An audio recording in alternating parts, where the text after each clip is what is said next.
Hi, everybody. This is Ann Patchett at Parnassus Books. Thank you for listening to Parnassus Presents.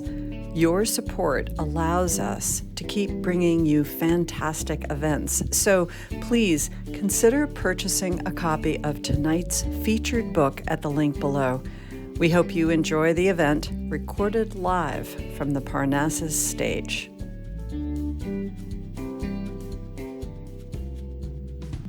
Hello, everybody. Thank you so much for joining us. My name is RJ Witherow. I'm the events manager here at Parnassus Books, and I am so excited about tonight's event. I'm so glad to see so many people here for it. It's going to be great, because today we are here to celebrate Bite by Bite by Aimee Nezhukumatathil, who is an award-winning poet, a New York Times bestselling author, and a professor, and she's in conversation with another New York Times bestselling author, and opinion writer for the New York Times, and like one of the best friends Parnassus has ever had, Margaret Renkl. So we have two amazing people here tonight to discuss an amazing book. Please join me in welcoming Aimee and Margaret.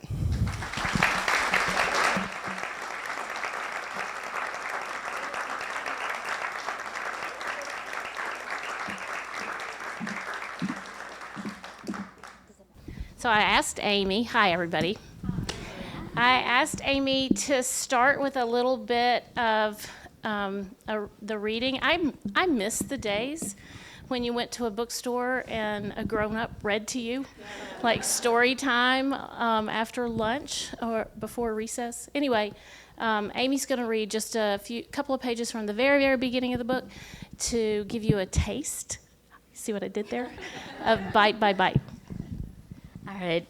Well, thank you all so much. I cannot tell you how overjoyed I am to be in 3D with y'all.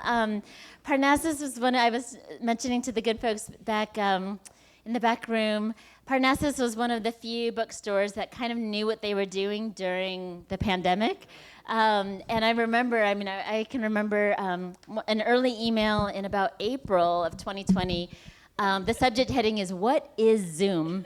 And I have not been, I didn't get to tour with World of Wonders at all, so just to be here with one of my heroes, Margaret, is so, I don't take any of it for granted. So we're gonna have fun tonight. We're gonna finish with question and answers, but mostly we're gonna chat, and I'm dying to hear your thoughts and your musings and your sharings of stories. This has been written in glitter on my calendar for so long. I write things I don't want to do in black ink and things that I can't wait for in glitter. I still use paper calendars because I'm old-fashioned like that. And anyway, so let's make this a glitter evening. I'm going to read from my introduction, and then, yeah, I guess we'll just chat on that. I'm not going to read the entire intro, just a little sampling. I have a confession to make. I don't really like cake. Oh, I love what happens when cake is offered up at gatherings. The shiny eyes, the songs, the quick lick away of frosting from a thumb. And I adore cake-adjacent sweets like tarts, waffles, muffins, trifles, and my favorite, tiramisu. But I realized what I love most about cake is the time and energy spent making something celebratory. To make. In fact, the origin of the word poet comes from the Greek word that means to make. No surprise then, as one who writes poems and has taught others how to write poems for decades, that I turn my making eye to food. And don't worry, I actually love to make cakes. Flour powdering my apron, the pans and bowls piling up, serving them up on a pretty dish. That is nourishment. When I sit and we share stories and opinions and worries and wishes, that is nourishment. That slow time when we sing and savor, nourishment. I especially savor the times my family eats meals on our back porch here in Mississippi, a tiny dog underfoot and hoping for a mistake. I'm grateful to see my elderly parents gather around my own table while I implore them to just sit and relax so that my husband, our boys, and I can cook. My husband Destin, our boys, and I can cook. My parents, like so many of our parents, do not know how to relax and be served. And I'm thankful for my friends laughing and smacking the tables so hard while they cackle into the night. I missed having grad students over for a meal around our fire pit, which was another kind of teaching. When I guide international students in making s'mores in our backyard, their first crumbly, decadent bite breaking into a sticky smile, no institution hovering over us, it's so clear we are learning to make joy for ourselves, for one another. When my sons, now 14 and 17, had their first bite of solid food, bananas, my heart almost knocked out of my chest. I was ecstatic. Bite by massive bite, they smiled so big at this new creamy, scrummy taste. Each day felt like a new adventure to try. Sweet potatoes? Yes. Pureed carrots? More. Peas? Okay, hold up, wait a minute. Let's figure this out together, Mom. But what of the food that has served me and that I now serve to my beloveds? Where does the food come from? What have people who have come before me done that I might have this spice in my cabinet, this fruit in my fridge, this fish smoked and dried in my freezer for a special occasion, this honey from my friend's son in Jackson? Now, this book is a bite of personal and natural history, a serving, if you will, scooped up with a dollop of the bounty and largesse of the edible world. It's also an exploration of the banquet of soporific wonder that the planet offers us, the wonder I hope you carry back to share with others. I'm going to skip ahead just a little bit.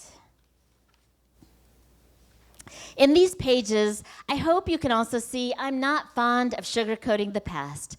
So many foods have a history that is difficult to reconcile and a present that has shed production origins gentler to the planet that it's hard to ignore a most uncertain environmental future. Taking a holistic look into what we consume, we see how we are what we eat. And what we eat can help us grow into our scrumptious selves. Cooking is all about chemical reactions, a transformation from the raw to the cooked, from ingredient to dish. There is beauty into the transformation, not just the result. Seeds to plant, blossoms to fruit, oh my goodness, blossoms to fruit, children to adults. Now these essays, I want to tell you ahead of time, they remember merriment. But these essays also remember struggle, sometimes tart and sometimes sweet. It all comes back to this making, this poeming, if you will, even if you don't consider yourself a poet. When you move your jaw to chew on food, I can't help but honey smile, unless you're chewing with your mouth open, in which case, please fix yourself, and then we can be friends. A honey smile is a slow smile that starts somewhere inside before it ever bubbles up. It becomes effervescent on a face. It means that at least that day, that hour, that minute, you taste the delicious world I offer up. You nourish your body with it. It becomes our nourishing because we take care of one another. Your good and glad heart pounding all the while, happy for another day to come to our table. And my heart is glad for that too. And I am certain other hearts will rejoice, and soon others, even more than we might come to know in our lifetimes. This is a feast. It's a slowdown. Come, sit next to me.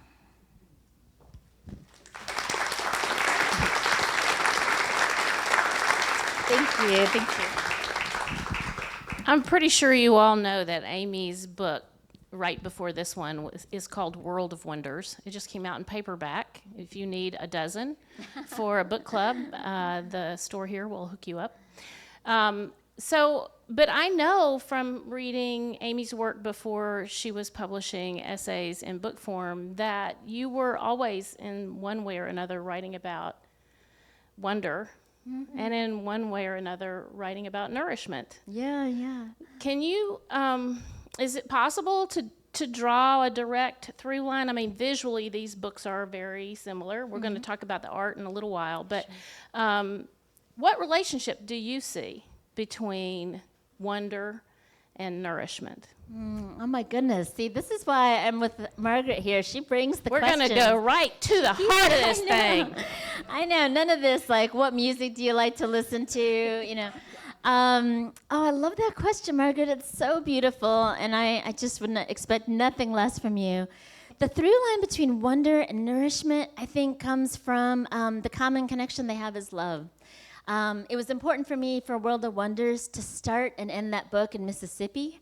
And I can't tell you how many rejections I got where mainly New York City offices were like, we can't do nature in Mississippi. It's just not going to sell. And I was like, well, just can we try? Can we at least just try first, you know? And it was just no. Then it was, so I still doubled down on that. You know, as a professor, I know you need to be able to revise, take constructive criticism. So I was definitely revising all along in spite of my rejections. But then I also got, it's too bright, it's too happy.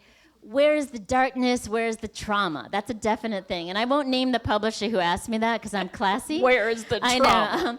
But this publisher said, and it kind of broke my heart at first, at least. I'm so happy where it landed. But they said, if you had a creepy uncle or some sort of addictions that you could just sprinkle in, we'll take it. And that's a direct quote, folks. No, I don't have a creepy uncle. And my only addictions are like kind of pretty soaps and school supplies. So... glitter. Yeah, glitter, you know, that kind of thing. And so I was, you know, and then another publisher, I don't want to spend, this is the last thing because I don't want to spend on all the rejections, but another publisher said, we want to guide you into being the next Thoreau. And I just, as much as I, you know, studied him and teach him, I wanted nothing to do with that, you know? I mean, I think some of you know, Thoreau had his mommy do his laundry. And his mom was even sharpening his pencils so that he could go and have time, this luxurious time out in the woods. That's just not me, and that's just not my life at all. I wanted books that were filled with kids who were messy, with husbands that are not a complete buffoon, you know? I mean, heaven forbid, it was so audacious to say that I actually enjoy my family. I enjoy spending time with them. I don't regret, you know, like the time I'm with them. And that was kind of hard to see, especially in writing in the outdoors. And now I'm seeing it kind of hard to find in food as well. So I think, just going back to your beautiful question, I think the through line, the commonality there is love. It's just, you know, and it's not perfect by any means. It is definitely messy, and I definitely make mistakes. But I can't take it. What does that mean for my boys when they grow up and look at books on the bookshelves? That, only Asian American stories sell if there's trauma or a creepy uncle? You know, I just refuse to believe that that's happening. And I won't let it happen if I can help it. So, yeah. Well, I think that's one of the wonderful things about both World of Wonders and Bite by Bite. I mean, your family figures in so many of these essays, and I actually have a whole other question about that, so I'm going to come back to the family, but the idea that that ordinary people, and by ordinary I mean somebody without a creepy uncle. I don't mean somebody who has no thoughts or nothing happens to them. That could be a worthy subject for writing. You're helping lay the groundwork for the other writers that come in behind us. These, you know, really to say that every life matters and it's worth writing it down. What you think? One thing that I was, you know, I got this book back when it was still a little pre-publication paperback, and I was like, okay, this is great. This is short and it has pictures, so this is going to be one of the books that I can just kind of swing through and feel accomplished. But I didn't.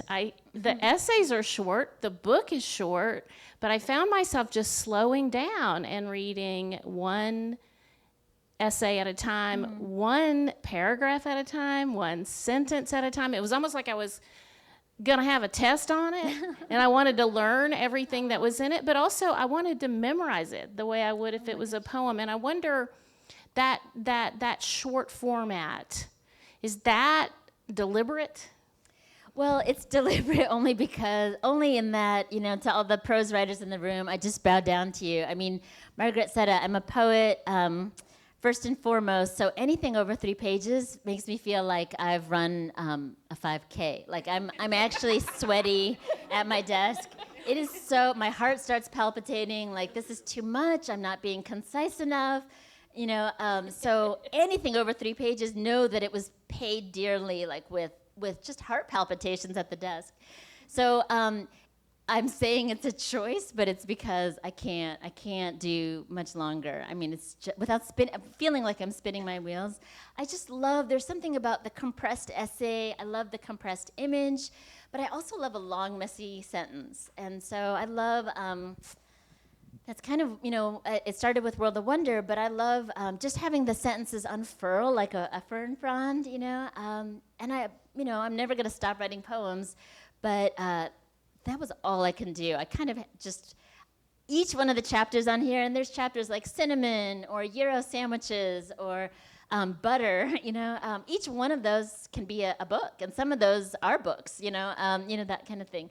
But for me, for what I'm doing with language and the music and I want it to be a joy when I'm saying it out loud, when anyone says it out loud, and that only happens when I'm compressing. So yeah, 5 pages is what you're gonna get. I just think some of them aren't even, but like one or 1.5. I just think it's kind of the perfect form for our age, really. I mean, there's nothing better than just a sprawling, juicy novel that you can sink into. But if you're tired, and the thing about you just want it's just a little beautiful. It's like a chocolate on your pillow before bed or something. Exactly, that's what it is. I know. Yeah. I want you to talk a little bit. I hate. We're not going to spend a whole lot of time on process, but I think it's so interesting the way you pull together the research that you've done. So there is so much information in this book. I mean, not just information about the botany involved, but also the cultural background, the ways early peoples encountered these foods, these plants that became food. And then also your story, like you're in there in every essay, and so it's your experience of this thing, and it's also you're sharing that experience with your family, either your family of origin or your family with Justin. Can you just talk about how you think about those relationships in connection with bites of food? Yeah. Oh, that's such a good question. I think to go to go back to the beginning part of your question, there's so much. I included like a list of books that I was like kind of looking at, but a good portion of this was not research because, for the simple answer is, I'm kind of a nerd, and my kind of secret. Not so secret is that growing up, I almost didn't read literature at all, which is kind of strange that I'm an English professor. I had lots of catch up to do. The stuff I was reading was nonfiction. Even as a kid, I was just always sitting in the floor of a library or a bookstore. That's where the action happened. That's where the people were who were, circling, walking around the edge of a volcano or on the search for the perfect butter, which is in France, by the way. That's, now children's literature is so amazing, and you know this here at Parnassus, but, in the 70s, a lot of it was like, Jane is going to the bakery. Jane bought a cake. Jane dropped her cake. Let's help Jane find a cake. And I just, even as a kid, like 8 years old, I remember thinking, Jane is a moron. This is so boring and so, just not exciting at all. So I just read, I can kind of make my own stories. And also, I never saw anybody that looked like me in children's literature back then. Now, my kids have such a cornucopia of books to choose from. But where the action was in books about food and books about nature. And I just, I knew this was going to be quadruple fact check, so there's definitely sources in here for sure. But it's just, that goes back to being a poet, being a noticer, and just kind of remembering what you read and never forgetting that, having that sense of awe and curiosity, I guess, too, One of the things I love about wonderment and curiosity is that, I moved around a lot as a kid, and the long and short of it is my mom she's retired now in Florida with my dad. She was a psychiatrist, but during the middle school and late elementary school years, we lived on the grounds of a mental institution. So that is a weird way to introduce yourself to your classmates. Many of my bus stops were invented for me and my sister because there was no other children on this property. Those of you who know Batman's origin story, like if you know Arkham Asylum, imagine two little brown girls in front of a sign that says, "Welcome to Arkham Asylum." That was me and my younger sister at a school bus stop, it was for, it's like medium to high security mental institutions. So librarians were my friends. I ended up having a ton of friends, but my first friends were librarians. And they just never, and teachers, they just never, no matter how many questions I had about butter or narwhals, they had the book for it. So I just could never be bored or uprooted, because I always had my constant was nonfiction books, kind of. I was going to talk to you about your peripatetic childhood, not just the fact that your mother is from the Philippines, your father is from India, but also that you and your whole family moved.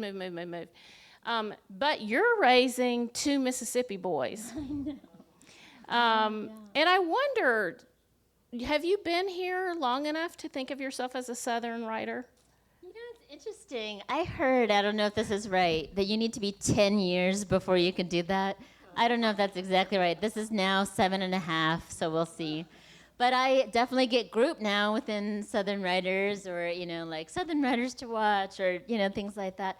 I don't have, because I bounced around a lot, it's hard for me to say, I definitely don't consider myself a New York writer, and I lived there the longest I've ever lived anywhere, and that was 15 years.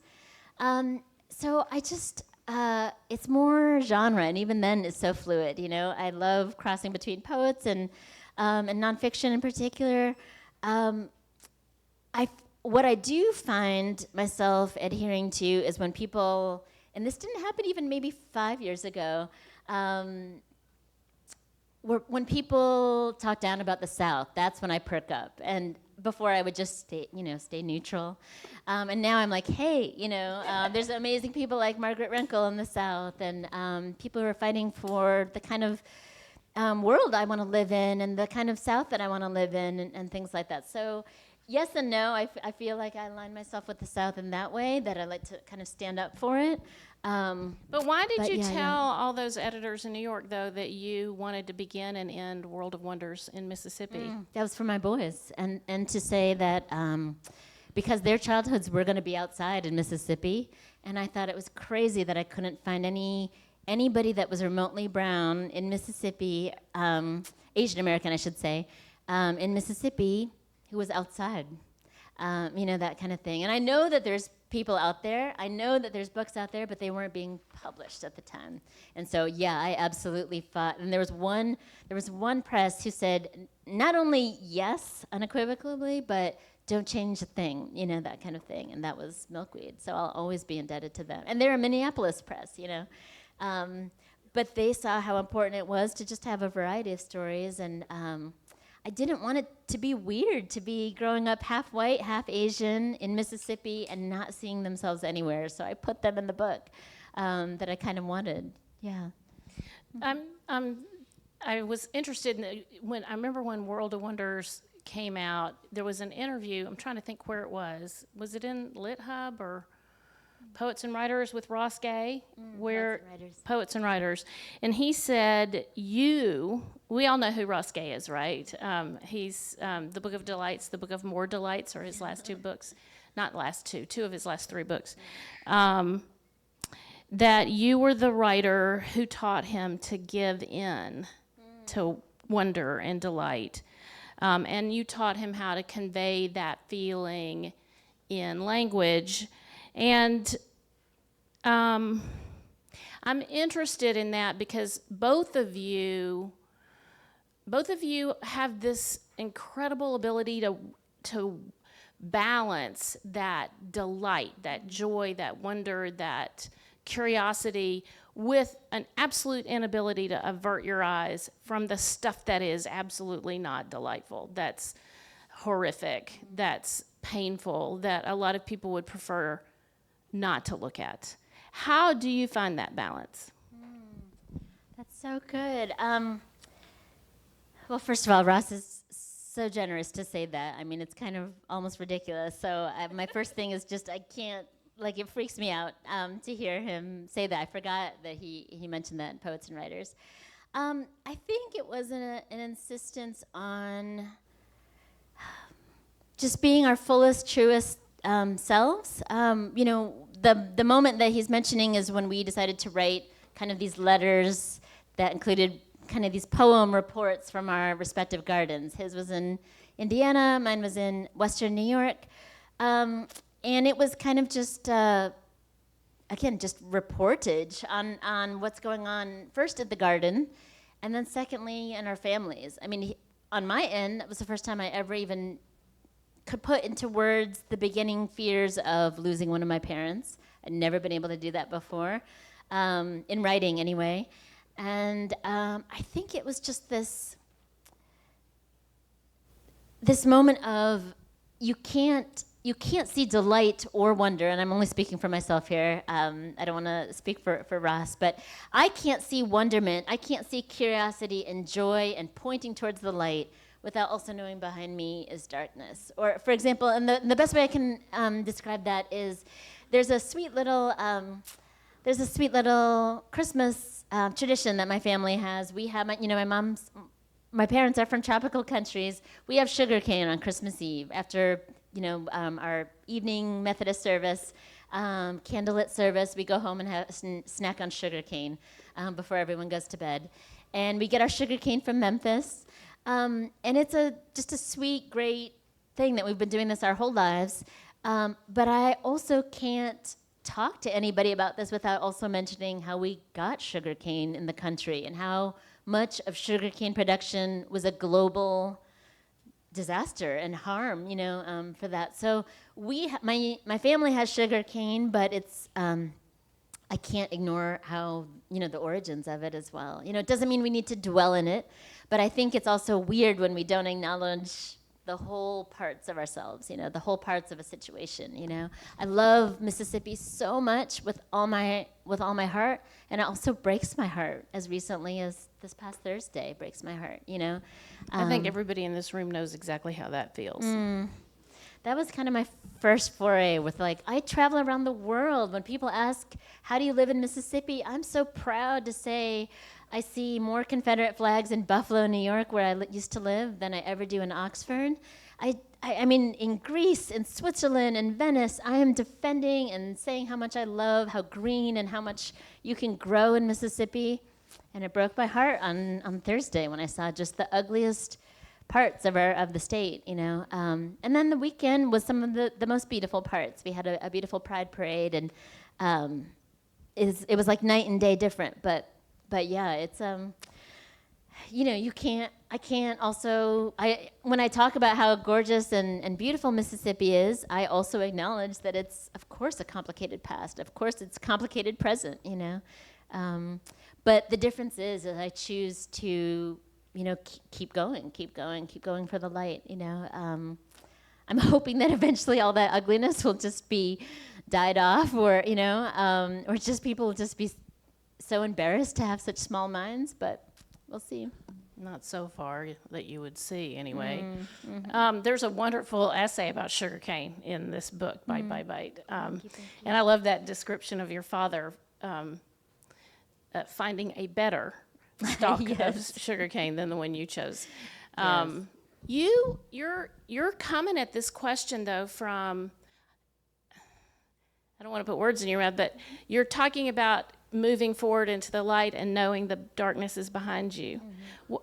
What if the positions were reversed? What if temperamentally you were the one that had a hard time clinging to the light because the darkness seemed so overwhelming? I think that's one of the reasons people pick up books like this, is because it helps us find that balance if we are, like some of us, more inclined to be facing the darkness than the light.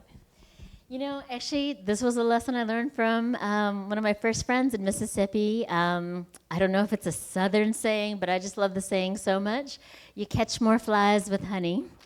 I love that saying so much. And what I mean by that in terms of books is that for World of Wonder and Bite, Bite, Bite, I could have absolutely been finger pointing and waving like, you should all be cooking organically. And I don't know about you, or you should all recycle, or we're going to have a terrible ocean. I don't know about you, but when people start doing that, even though I agree, I know I'm also not perfect, and I know that I start shutting down and start feeling like a loser because I can't do it all the time, you know, and I purposely put making Jell-O, you know, for my kids and calling that a win at a time when it was really, really hard. And I know foodies are going to be like, how dare you put Jell-O in a book about food? But I'm not a chef.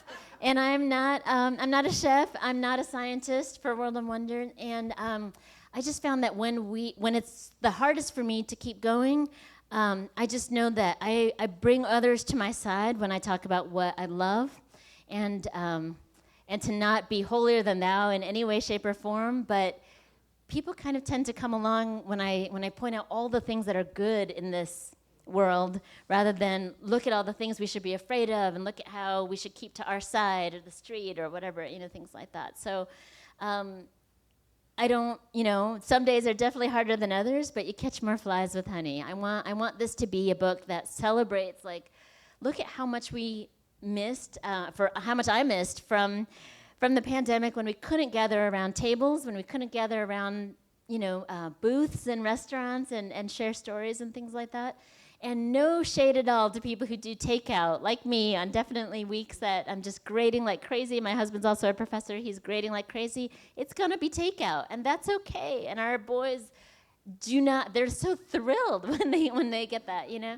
But I think there's so many food books in particular that showcase, here's all the spices you need to have first before you even start to have a healthy life.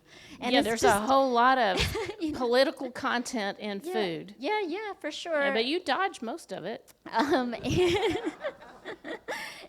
you know, I just didn't want the reader. I didn't want to lose the reader in the first pages. I wanted to say, hey, I'm a friend. I'm on your side. Let's go through this wild, messy life together here. Yeah. I'm not about to say, look at me, I'm jet setting all over the country, and your cabinets are a lot less worthy than mine, you know, that kind of thing. Because that is, first of all, that's not even remotely even a possibility.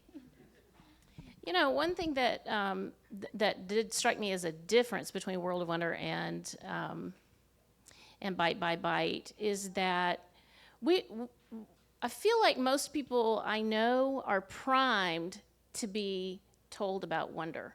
Like all little kids are just like born amazed. Like everything is amazing. But with food, I wonder if we still have that. I mean, do we, like, I think about in World of Wonder how many of those essays begin in some way in your parents' garden. And in this book, so much also in their garden, but in your garden. But most people, they go into a grocery store now and the produce section's completely full of strawberries in December. I mean, you could get blackberries, you could get strawberries, you could get blueberries anytime you want. And I wonder if people even know when strawberry season is anymore. Do you feel like you had to overcome any kind of, I think about this because of what you just said. Are you secretly teaching people how to think about the connection between food and soil?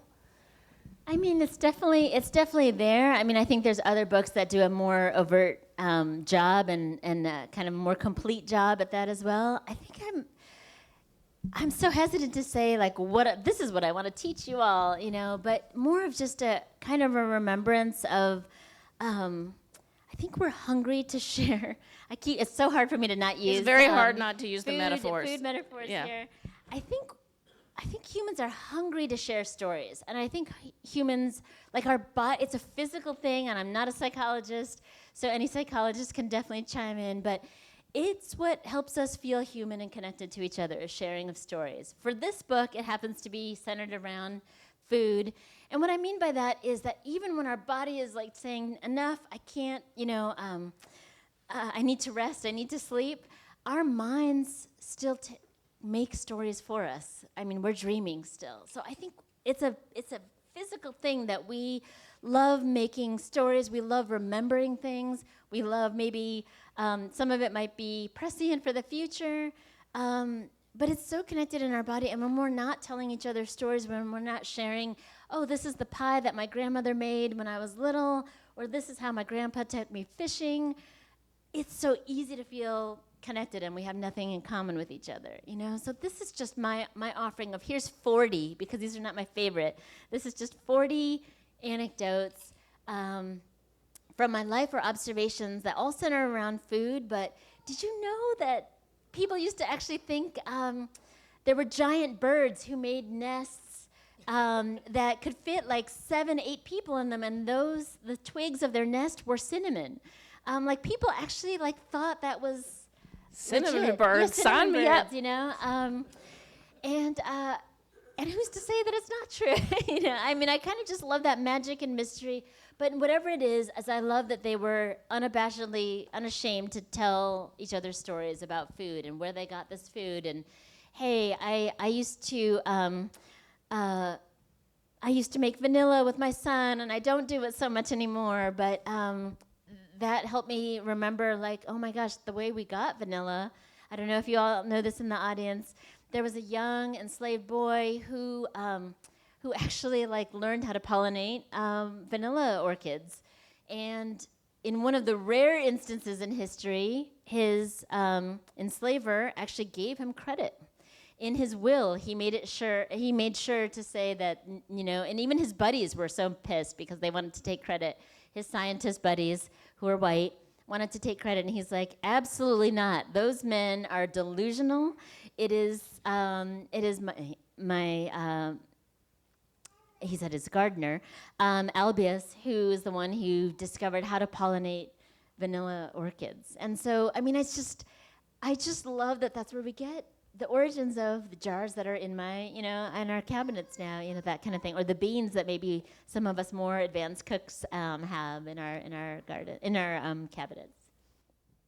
So talk a little bit about your role as a poet. I know you're still writing poems. I saw you had this wonderful little poem about sun worship. Oh, yes. In Ada Limon's new collection, You Are Here, of nature poems by contemporary poets. Can you characterize, is there a particular way that being a poet informs the writing of these kinds of essays? Oh, absolutely. I mean, I think I composed both of them longhand. I still have not made that transition to being able to type, so it takes a little bit longer for me than the average prose writer who doesn't do things longhanded. And I just love pencils. You know this. I have an obsession with Blackwing pencils. And I just love it just sounds like it takes me back to 5-year-old Aimee, who was learning how to write her name, her very long name with the pencil. But what I love about both, I'll tell you the difference. I start both of them with images. So I don't start out, today I'm going to write a poem about the sun, or today I'm going to write an essay about the garden. It starts with an image for me. And an image, I think a lot of times people forget, is not just visual. It could be a sound, a smell, any of the 5 senses. And from there, I kind of write to the image, or write through it, or write around it. But I'm one of those writers, I never know, for both poetry and essay, I never know where I'm going to end. If I do know the ending, it doesn't work for me. Now, I'm always jealous if people know exactly how a story is going to end or how a poem's going to end. part of the joy and the mystery for me is not knowing where that goes. I could start with a squirrel that is raiding one of my bird feeders, and then I might end up with a memory of my grandmother's sari. Or an ex-boyfriend might pop in there somehow. But I don't like knowing. I don't have outlines for any of my writing whatsoever. Another similarity is that when I compose with my mouth, and what I mean by that is I'm talking to myself. So I'm jealous of people who can write in coffee houses because I look like a mad woman. Same. I'm just sitting there talking to myself. But I can hear what's wrong in a line break, or I can hear, this adjective is just falling out of nowhere. I don't know how people can just not move their mouth when they are composing. Maybe that's the poet in me. But everything is, when I'm drafting, it's all muttering to myself, saying everything out loud. I will say that essays veer more towards questions. Again, that I don't care to know the answer necessarily, but I like the trying of finding the answer to the question. And I might end up with a different question, and that essay begets another question, and that essay begets questions. I have an essay from World of Wonders, which all started out as bedtime stories, actually, for my kids. And one of the questions was, Mommy, did you ever feel alone when you were in elementary school? And the answer was definitely yes. What my boys see is like, oh, you were class president and da-da-da-da-da.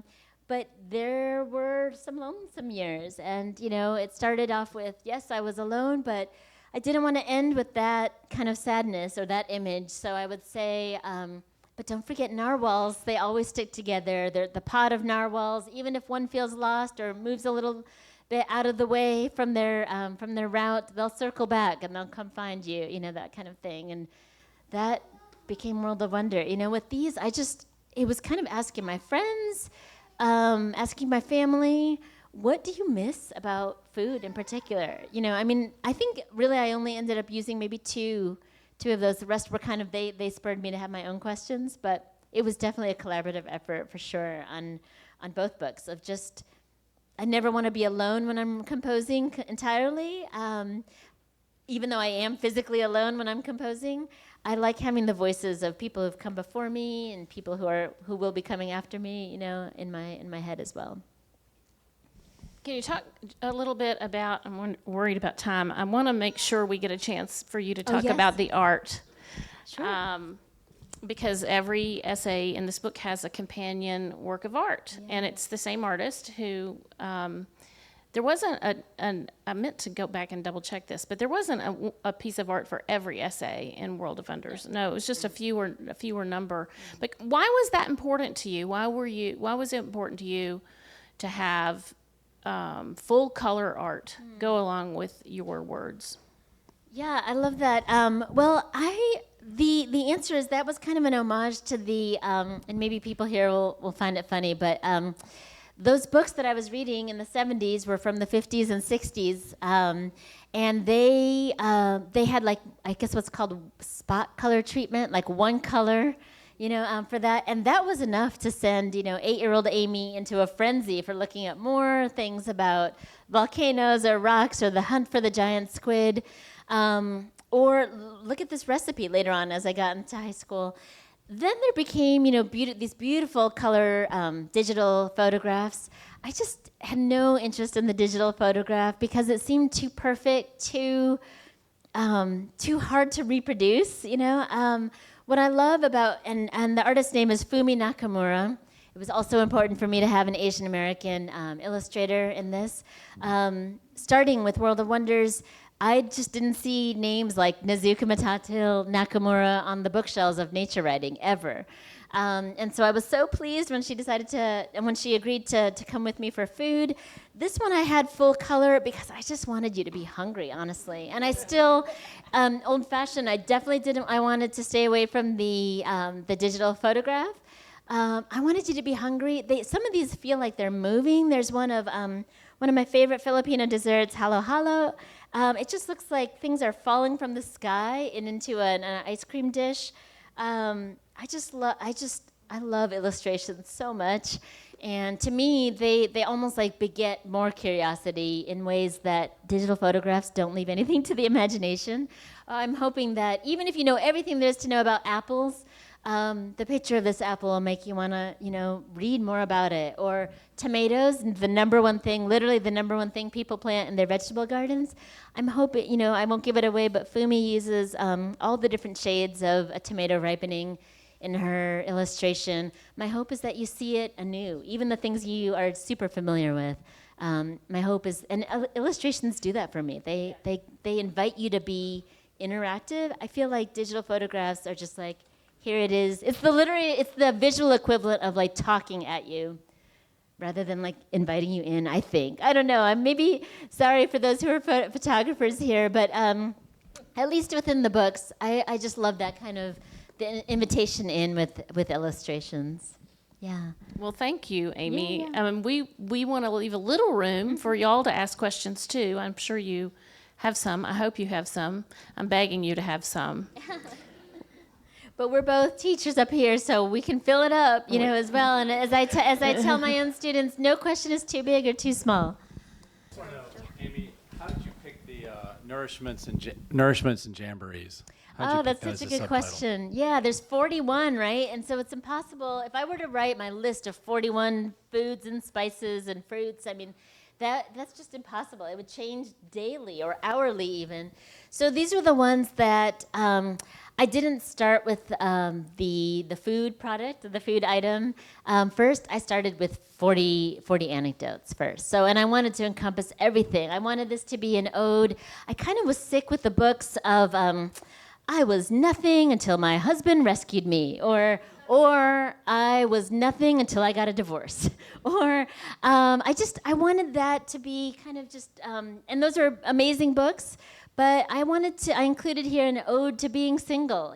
Back in Buffalo, you could do a flight to New York City in 45 minutes for $88 round trip. And so as a 26-year-old brand new professor, that was amazing, $88 to get to New York City. That was before I met my husband. And I wanted to include that was joyous, but that doesn't also mean that now that I'm married with 2 teens, my life isn't joyous. I wanted my kids to see like, oh my gosh, my mom loved us so much, rather than, oh my gosh, my mom could not stand us. And I really, so there's the things there to like girlhood, there's odes to like my best friends, odes to my parents, things like that. And then I found the food after that. But so in that way, it was easy to not make it, because I think it was going to be impossible. Even just 40 favorite fruits alone would be impossible. So again, like there's street food in there, like gyros, or but there's like 2 kinds of bananas, which is not part of my normal diet. But they just reminded me of special moments in my life. Yeah, thank you for that question. Nobody's actually asked me that, so thank you. Yeah, what else? Hi, I've seen you speak virtually for North American Association for Environmental Education, so just wanted to appreciate you doing that. And kind of on that note, how do you feel like nature writing can be a tool to better connect, people and kids especially to nature, to help, conquer these big issues that we have facing us today? Oh my gosh, I love it. And thank you so much for tuning in on that. I know that was during a time, I'm going to butcher it, North American Association for Environmental Educators. Did I get that right? Yes. I did a keynote for this group, and they are just rock stars. The whole group is rock stars from top to bottom. I love that question, and I think that the easy answer, because that could be a whole other essay as well, the easy answer is whatever people can do, and Margaret is a primo example of that. I mean, I would cut out all of her editorials and give them to high schools across the country as just part of their like morning announcements. Just look at this, honestly, because, and what I love about Margaret's essays, and it's part of my answer, is that the more we get, the more we can put a name to things, like, so not just, oh, that bird over there, but a cerulean warbler, the less, and I'm butchering, this is a quote from one of my heroes, Rachel Carson, the more we get to know about the names of plants and animals, the less appetite we have for destruction. And honestly, I find that with humans too. Like the more we get to know about people on the other side of this planet, how could you want to, make them collateral damage, that kind of thing, and just bomb them into bits? I don't understand that. So it absolutely starts with just our backyard. And I also would say, as an educator, to start small. I teach nature writing to mostly a bunch of frat boys at University of Mississippi.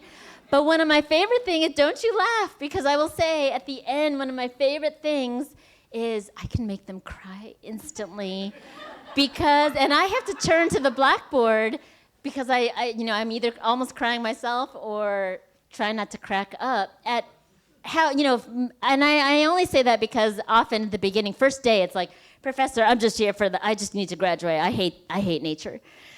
So they have no qualms about telling that to me. And then it's like, you hate nature? I don't understand. So you hate just being outside? But the more they get to know, about nesting patterns of bluebirds, for example, which is usually going on during finals week, the more they want to share it with their frat brothers and their parents and just anybody who will listen, honestly. And so what I say is to start small. I give them the bar is very low. I say, if you can learn 5 trees in Mississippi and just always just have them in your heart forever, that's already 5 more than the average bear, There's 12 cloud names. Can you name 3? And by the end of my class, they know more than 5 trees. They can identify more than 5 clouds. It's a small thing, but it shows that they are part of nature because they are noticing it. They're sharing it now. That's not just something over there. They would never dare say, I hate nature in May by the end of the semester, And oftentimes many of them are weeping, and then they're like, don't say anything, don't say it, And I just did now, but I won't name names. It's actually, some people are like, aren't you scared when you walk into class and you see nothing but fraternity row in my class? And I'm like, that is my favorite thing. I've never had it happen. And this is going on my 8th year in Mississippi. I've literally never had a nature writing class where they don't come out not just neutral, but fervent, loving, and naming and knowing things about. It doesn't have to be about the world, just about Mississippi or Texas where they're from or Alabama where they're from, So I would just say start small and get people to know names of things. Yeah, I love that question. What else? Thank you for being here.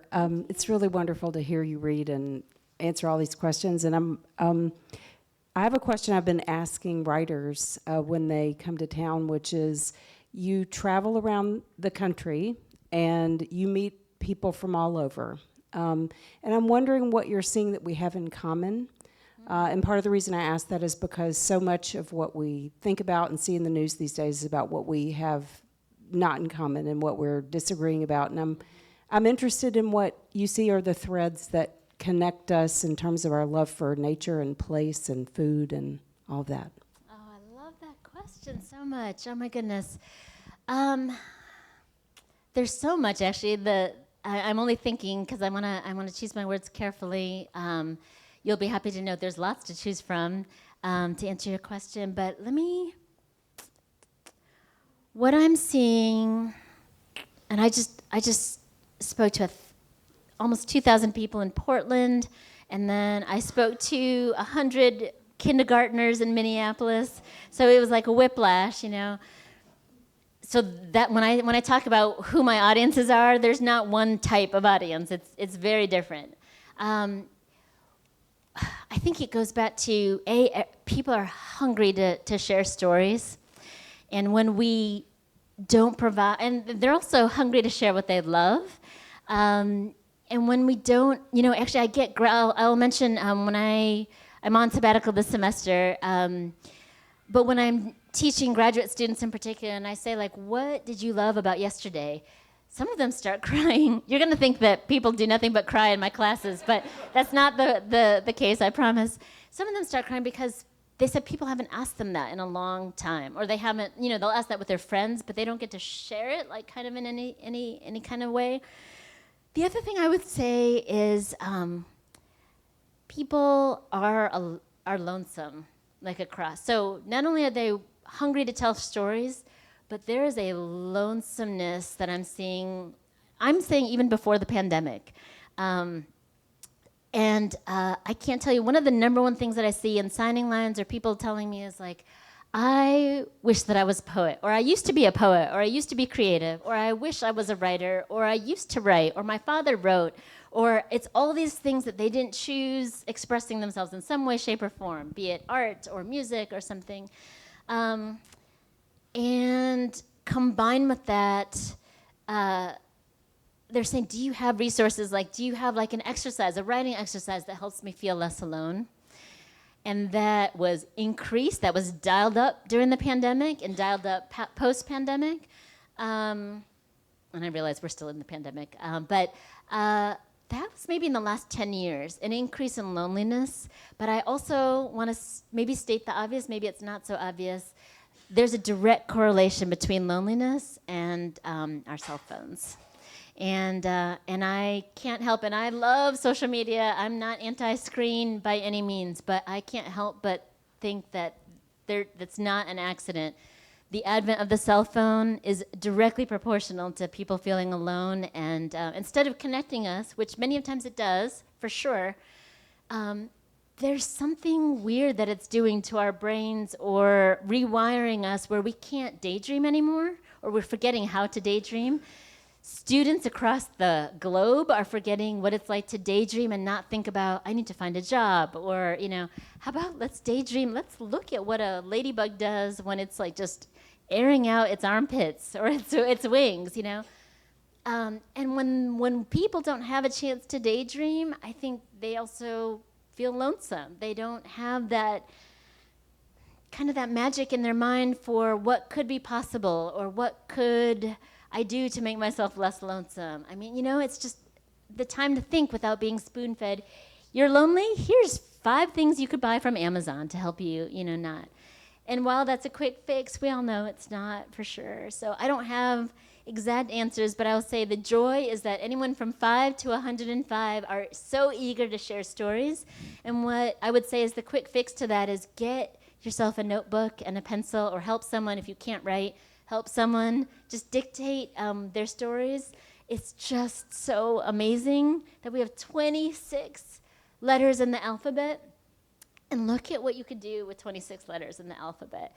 Look what happens. And the last thing I'll say, because I know this answer is so long, but I feel so passionately about this. This was a pandemic thing, but it still is the thing that I just have to share it, is that you don't need to have like super big training for writing. That's what I love about it. It's the cheapest art to kind of do. You need a notebook and a pencil for me. And just record smells, just make a smell journal. And I think I mentioned this to NAEE, maybe I didn't. Just a smell journal. Try it for 5 days. You don't need to do this for the whole year, but just 3 smells that you've smelled that day, from morning till before you go to bed. Just 3 things. It doesn't have to be deep. It doesn't have, it could be just my hands smell something like pennies. I have no idea why. I have not handled pennies in, years. But be true, as legit and, honest as possible, even if it's not flattering. What do you smell like at that moment? That kind of thing. See what happens and handwrite it for 5 days. You'd be surprised at how one image from that smell journal, conjures up a memory of, the first time you kissed someone under an apple orchard, under an apple tree. Or, oh my gosh, I forgot about my dear aunt that has not been on this planet for so long, One of the greatest, and this is the part where I'm not going to cry. I had my grandmother, who's not with us anymore. She passed away during the pandemic, of a long, glorious old age, not from COVID. And we weren't able to see her off because she was in India and everything was closed. This was like July of 2020, so it was kind of heartbreaking. And my cousins all over, I'm the oldest grandchild, my cousins were all kind of divvying up for her beautiful saris. She has just like a sari collection like you would not believe. There was one sari that I wanted, and I had her put away for me. And the only other thing I wanted was her smell journal, which I had her do. And to my great amazement, she did this for maybe like a month, 30 days of just what she smelled in her garden, and she hand wrote it, and it's, she had all kinds of jewelry to give out to her grandchildren. I didn't want a single piece. All I wanted was that, and it is true. Gosh, I'm such a dork. But seeing her handwriting and just her record of what she smelled that day. One day it was like peacock feathers. Another day it was cinnamon shaking, before a monsoon. That is more precious to me than anything. So if you have somebody who you just miss, have them do a smell journal, and that will be the most precious thing that they can give you that doesn't require any money or anything. And I'm so glad I have that. That's one of those, like, if there's a fire or tornado, I'm taking that with me. And oh my gosh, I said I wouldn't cry, but that is the thing that I think if people just know to start small, do a small smell journal, and see what happens. I think just having that time to daydream, to remember what you did that day, doesn't have to be deep, but I think anywhere from 5-year-olds to 105 can do that. Yeah. Thank you for that question. Oh my goodness. How's it from? Oh, so great. Actually, you all will be, those of you who know from social media, see I'm not anti-screen. I lost very similar to our beloved Anne, who just lost Sparky recently. I lost one of the loves of my life. He was a very old, chunky, he had a little bit of pandemic weight on him, like many of us. His name was Haiku. He passed away in October. He had a very long, he was my partner in crime for over a decade, but we lost him then in October. And to my great surprise, I thought there was no way I'd be ready for this, but a friend showed me an email of a little girl who was half Haiku's weight, and Haiku is a Chihuahua, a rescue Chihuahua. But this girl was 6 pounds, and she was from Knoxville. And my heart just melted the first minute I saw her, and we named her. I sent my husband. I think my husband knew, like, if he did not come home with this dog, it was the only thing that he had seen me smile over in the 2-3 months before. We named her after the state gem of Tennessee, and that is the River Pearl. So she has 2 names, like a true Southern belle, and she's doing great. She was not happy that I left this morning. But she is doing well, and she's being spoiled rotten by my husband as I speak, probably. Actually, I call her Jolene because she, I know, is going to be taking my man sometime soon. I know. So she's that Tennessee gal through and through. So anyway, thank you for asking. Thank you so much for asking.